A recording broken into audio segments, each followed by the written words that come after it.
24 घंटे की लुका छिपी के बाद आखिरकार टीएमसी का पूर्व नेता शाहजहां शेख सीबीआई की कस्टडी में आ गया। तस्वीर देखिए। आज बंगाल की सीआईडी टीम के पास शाहजहां शेख की कस्टडी को सुरक्षित रखने की कोई दलील ही नहीं बच पाई। आज लगातार दूसरे दिन जब हाईकोर्ट ने जबरदस्त फटकार लगाई तो सीआईडी की टीम ने बिना आनाकानी के सारी प्रक्रिया का पालन करते हुए शाहजहां शेख को सीबीआई को सौंप दिया, क्योंकि कुछ बचा ही नहीं। क्या करते भाई? सुप्रीम कोर्ट से राहत नहीं मिली, हाईकोर्ट ने आज फिर रगड़ दिया। अब आपको पहले दो तस्वीरें दिखाता हूं। एक तस्वीर तब की है जब शाहजहां शेख बंगाल पुलिस की कस्टडी में था, तब देखिए कैसे चौड़े में अकड़ से घूम रहा था। और एक तस्वीर आज की है जब सीबीआई की गिरफ्त में आया है, तब उसका चेहरा देखिए कैसे उतरा हुआ है, कैसे बिगी बिल्ली बन के बीच में बैठा हुआ है।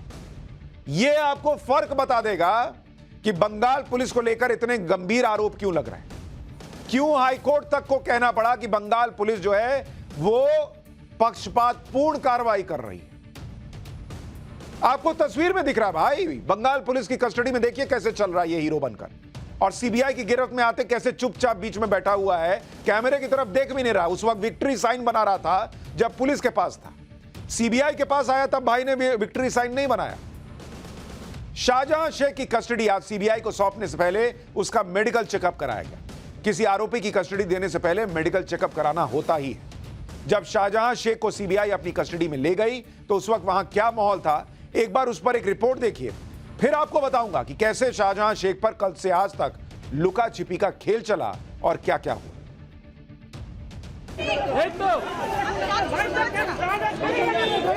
तस्वीरों में दिखा रही है, देखिए आप शेख शाहजहां यहाँ पर इस गाड़ी में अभी जो है सीबीआई ने अपनी कस्टडी में लिया है। दिखा रहे किस तरह इसी गाड़ी में जो है यहाँ पर लेकर जा रहे हैं सीबीआई ऑफिसर्स, और कई घंटों के बाद जो है मेडिकल कराया गया और उसके बाद फाइनली शाहजहां शेख को अभी जो है सीबीआई ने अपने कस्टडी में ले लिया। शाहजहां शेख को अपनी गिरफ्त में लेने के लिए सीबीआई की टीम आज शाम 4 बजे से पहले ही कोलकाता में सीआईडी हेडक्वार्टर पहुंच गई, क्योंकि हाईकोर्ट ने शाम 4:15 तक शाहजहां शेख को हैंडओवर करने का टाइम तय कर दिया था। लेकिन हाईकोर्ट की डेडलाइन भी आज मिस हो गई। सीबीआई की टीम को शाहजहां शेख की कस्टडी लेने में तब भी कि जब कोर्ट रगड़ रहा है, तब भी शाम के करीब 7 बज गए। शाहजहां शेख सीबीआई की कस्टडी में आ चुका है, लेकिन यह कस्टडी मिलने के पीछे एक लंबी लड़ाई लड़ी गई।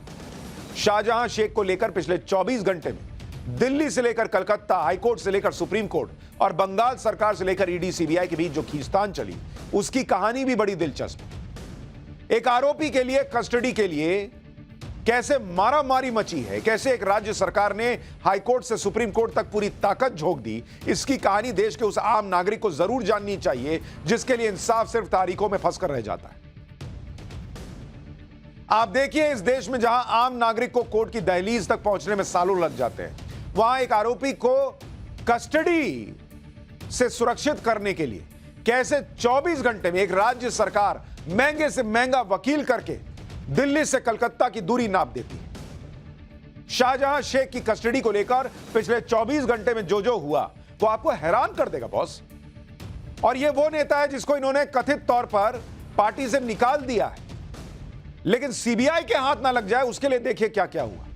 इस खींचतान की शुरुआत कल दोपहर से हुई जब हाईकोर्ट ने सीबीआई को शाम 4:30 बजे तक शाहजहां शेख की कस्टडी बंगाल पुलिस से लेने के लिए कह दिया। इससे पहले सीबीआई शाहजहां शेख तक पहुंचती बंगाल सरकार बिजली की गति से सुप्रीम कोर्ट पहुंच गई और मामले की जल्द सुनवाई की अपील कर डाली, लेकिन कल कोई बात नहीं बनी। इसी बीच कोलकाता में सीआईडी हेडक्वार्टर में 2 घंटे इंतजार करने के बाद शाम 7:30 बजे तक सीबीआई बिना शाहजहां शेख की कस्टडी लिए खाली हाथ वापस लौट गई। कल शाम को ही ईडी भी बिजली की रफ्तार से फिर से हाईकोर्ट गई और बताया कि कोर्ट के आदेश के बावजूद सीबीआई को शाहजहां शेख की कस्टडी नहीं मिली। यह तो कल तक की कहानी थी। इसके बाद आज सुबह जो भागम भाग मची है वो भी सुनिए। ममता सरकार यह जानती थी कि हाईकोर्ट के आदेश के बावजूद उसकी पुलिस ने शाहजहां शेख की कस्टडी नहीं दी तो उस पर हाईकोर्ट की अवमानना की कार्रवाई हो सकती है। इसलिए आज सुबह 11 बजे बंगाल की सरकार फिर से सुप्रीम कोर्ट पहुंच गई। सुबह 11:15 बजे सुप्रीम कोर्ट ने बंगाल सरकार की जल्द सुनवाई की अपील को ठुकरा दिया और कहा कि वो मामले को बाद में सुने। इतना क्या अर्जेंट है बॉस कि एकदम अभी सुन लें? तो उन्होंने नहीं सुना, तो वहां फजीहत हुई ममता सरकार की। फिर इस बीच दोपहर 1 बजे ईडी पश्चिम बंगाल की पुलिस के खिलाफ अपनी अर्जी लेकर कलकत्ता हाईकोर्ट पहुंच गई। 2:20 पर हाईकोर्ट ने फिर से आदेश दिया कि शाहजहां शेख की कस्टडी सीबीआई को दे दी जाए, तो वहां डबल फजीहत हुई। आप देखिए, कल से लेकर आज तक शाहजहां शेख को लेकर 2 बार सुप्रीम कोर्ट और 2 बार हाईकोर्ट में मामला पहुंचा। कभी ममता सरकार इधर से उधर कोर्ट में दौड़ी, कभी ईडी सीबीआई इधर से उधर गए। और किसके लिए ये सब?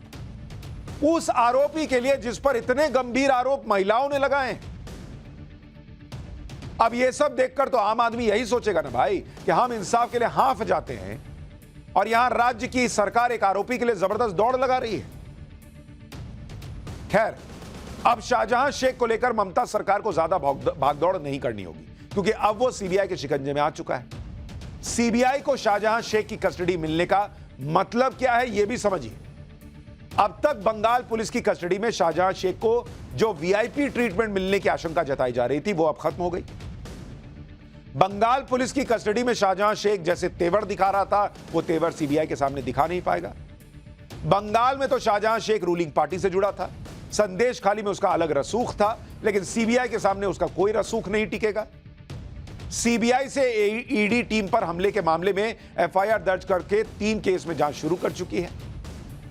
शाहजहां शेख के सीबीआई के रडार पर आने से संदेश खाली की उन महिलाओं को भी ताकत मिलेगी जो अब तक इस डर में है कि बंगाल पुलिस की गिरफ्त में तो शाहजहां शेख का कुछ नहीं बिगड़ने वाला। अब उनमें कॉन्फिडेंस आएगा। बंगाल पुलिस ने कल सुप्रीम कोर्ट का हवाला देकर शाहजहां शेख को सीबीआई की कस्टडी नहीं दी, लेकिन आज कलकत्ता हाईकोर्ट में बंगाल पुलिस की यह दलील भी धरी की धरी रह गई। आज लगातार दूसरे दिन शाहजहां शेख पर ममता सरकार की हाईकोर्ट में फजीहत। ईडी ने कलकत्ता हाईकोर्ट को बताया कि सर देखिए ना, आपके आदेश के बावजूद शाहजहां शेख को नहीं सौंपा इन लोगों ने। सीबीआई की तरफ से बताया गया कि सीआईडी के डीआईजी ने उन्हें सुप्रीम कोर्ट में सुनवाई होने तक इंतजार करने के लिए कहा। यह कोई तर्क हुआ?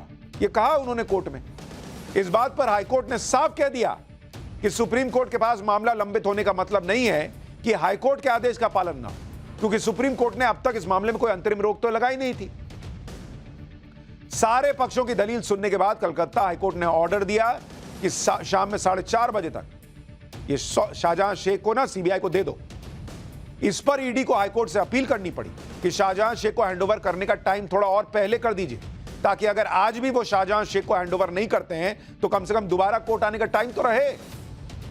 इसके बाद कलकत्ता हाईकोर्ट ने शाहजहां शेख को हैंडओवर करने का समय 4:30 से घटाकर 4:15 कर दिया। आप देख रहे हैं, जांच एजेंसियों को आज भी यह भरोसा नहीं था कि बंगाल पुलिस शाहजहां शेख को हैंडओवर देगी। इतना ही नहीं, कोर्ट ने भी इस बात को माना कि हो सकता है कि बंगाल पुलिस शाहजहां शेख को का हैंडओवर ना करे, और इसलिए कोर्ट ने ईडी की अपील को माना और हैंडओवर का टाइम 15 मिनट पहले कर दिया। हाईकोर्ट ने सीआईडी के अधिकारियों के खिलाफ अवमानना की कार्रवाई का नोटिस जारी किया। भाई, हाईकोर्ट ने कहा तुमने दिया नहीं तो हो गया अवमानना का नोटिस। 2 हफ्ते में उन्हें यह बताने के लिए कहा है कि हाईकोर्ट के आदेश का पालन क्यों नहीं किया जी तुमने।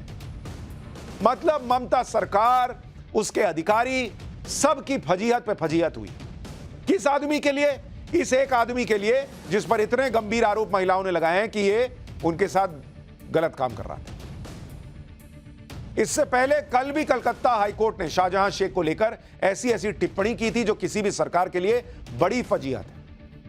ऐसी ऐसी बातें हाईकोर्ट ने कही कि अगर किसी बीजेपी शासित राज्य के लिए कह देता, कहीं वहां का कोर्ट या योगी सरकार के लिए कह देता, तो ये एजेंडाधारी छाती पीट लेते कि अभी इस्तीफा कराओ, लेकिन ममता सरकार से कोई इस्तीफा नहीं मांग रहा।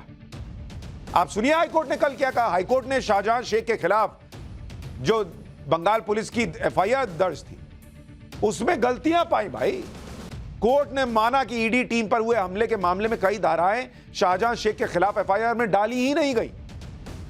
कोर्ट ने यह भी माना कि ईडी के अधिकारियों पर हुए हमले को बंगाल पुलिस ने बड़े हल्के में लिया है। कोर्ट ने कहा कि शाहजहां शेख को बचाने के लिए जांच में जानबूझकर देरी की गई है। हाईकोर्ट बोल रहा है। हाईकोर्ट ने यह भी कहा कि शाहजहां शेख एक प्रभावशाली आदमी है जिसके संबंध सत्ताधारी पार्टी के शक्तिशाली लोगों से है।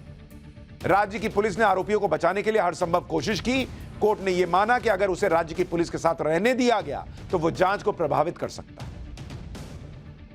कोर्ट ने यहां तक कहा कि बंगाल पुलिस का रवैया पक्षपातपूर्ण रहा है। इतना कुछ कहा जा रहा है एक राज्य की सरकार के लिए, ऐसे मामले में जिसमें महिलाओं ने गंभीर आरोप लगाए हैं, और फिर भी आप देखिए इंडी गठबंधन के लोग चुप बैठे हैं। महिलाओं की इज्जत उनकी नजर में तभी है जब वो बीजेपी शासित राज्य में कुछ हो जाए उनके साथ। मोदी को हराने के नाम पर बंगाल में कुछ हो जाए तो सब मुंह घुमा लो। शाहजहां शेख को लेकर ममता सरकार को उम्मीद थी कि सुप्रीम कोर्ट से उसे राहत मिलेगी, लेकिन वहां भी झटका लगा। आज सुबह पश्चिम बंगाल की तरफ से वकील अभिषेक मनु सिंघवी भी सुप्रीम कोर्ट में पेश हुए, और ये कोई छोटे मोटे वकील नहीं है, मोटी रकम लेते हैं एक एक सुनवाई की। शाहजहां शेख की कस्टडी न देनी पड़े उसके लिए अभिषेक मनु सिंघवी भी वकील रखे। शाहजहां शेख पर हाईकोर्ट के फैसले के खिलाफ सुप्रीम कोर्ट में जल्द सुनवाई की इन्होंने मांग की। अभिषेक मनु सिंघवी ने दलील दी कि जल्द सुनवाई की जाए, नहीं तो राज्य सरकार को हाईकोर्ट के आदेश की अवमानना का सामना करना होगा। इस पर सुप्रीम कोर्ट ने कहा कि चीफ जस्टिस के पास चले जाइए, वो मामले को जल्द सुनना होगा तो फैसला लेंगे। यानी बंगाल को सुप्रीम कोर्ट से जिस तुरंत राहत की उम्मीद थी वो नहीं मिली। सुप्रीम कोर्ट ने जल्द सुनवाई से इनकार कर दिया। लेकिन बॉस, ये सारी चीजें देश देख रहा है। नेताओं की ईमानदारी कितनी है महिलाओं के इज्जत को लेकर। आप देखिए लेटेस्ट तस्वीर आ गई है, इसका चेहरा उतरा हुआ देखिए। ये इसको अब सीबीआई मेडिकल चेकअप के लिए ले जा रही है। उसकी तस्वीरें देखिए आप। इस आदमी को पता लग गया है कि अब ये सीबीआई के पास है, बंगाल पुलिस के पास नहीं। चेहरा देखिए इसका। और वो दूसरी तस्वीर देखिए कैसे रौले में चलता था। आज देखिए चेहरे पर हवाइयां उड़ी हुई है। आज क्यों नहीं विक्ट्री साइन बना रहा है जब सीबीआई के हाथ लगा है? क्योंकि तब तो रौला था कि मैं बंगाल पुलिस के पास हूं, मुझे क्या होगा। अब देखिए इसकी तस्वीर। यही तस्वीर बता रही है कि ये आदमी जो है ना सीबीआई के पास जाकर घबराया हुआ। देखिए अब दोनों तस्वीर साथ में, इधर का चेहरा और उधर का चेहरा देखिए। यही बंगाल का असली चेहरा आपको बता रहा है।